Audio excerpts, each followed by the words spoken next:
Bonjour, j'espère que tu vas très bien.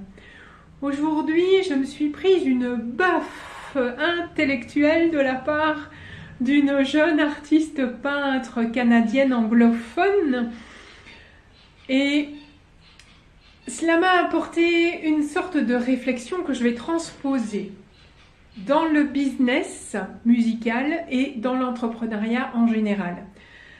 Alors, la phrase, c'est Line makes shapes, volume makes forms. C'est-à-dire, le trait définit les formes, la valeur donne le volume. Alors, la ligne, c'est le contour, la frontière d'une forme qui a été dessinée en 2 dimensions, à plat.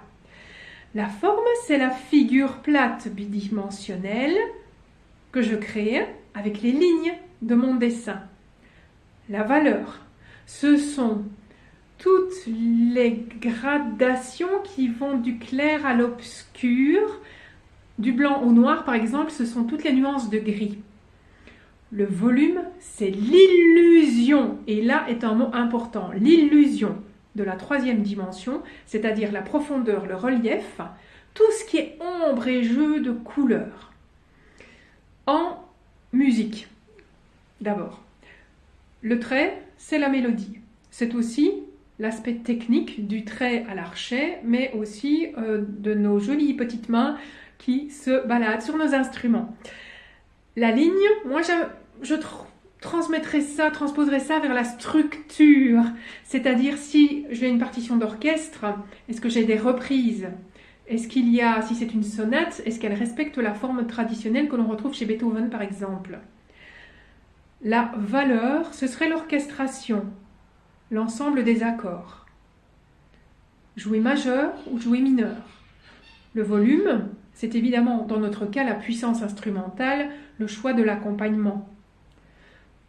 Dans le business pur, qu'il soit entrepreneuriat ou business musical, le trait, moi je définirais ça comme étant le service de base, le concept que je vends. La ligne, pour moi, ce serait la frontière au sens physique du terme et aussi le temps que j'ai à y consacrer. La valeur, pour moi, là, on est dans purement du marketing, l'avatar client, l'expérience client, c'est-à-dire qu'est-ce que je mets comme esthétique, est-ce qu'il y a un storytelling ? Est-ce qu'il y a un prix ? Est-ce que c'est agréable à regarder, à utiliser ? Qu'est-ce que c'est mon service client ? Et souvent, surtout les artistes, on est complètement à côté de l'avatar client parce qu'on ne nous enseigne pas ça. Et ensuite, le volume, je mettrai ça dans le positionnement sur le marché. Est-ce que mon service est premium ? Est-ce qu'il est solide ? Est-ce qu'il est, si c'est dans le business, en B2B, B2C ? Belle journée, réfléchissez-y et je vous souhaite de vivre un excellent week-end à venir. Je ne mettrai pas de vidéo en ligne certainement vendredi. Par contre, je mettrai un petit truc sur la page Facebook concernant les corrections des exercices de transposition.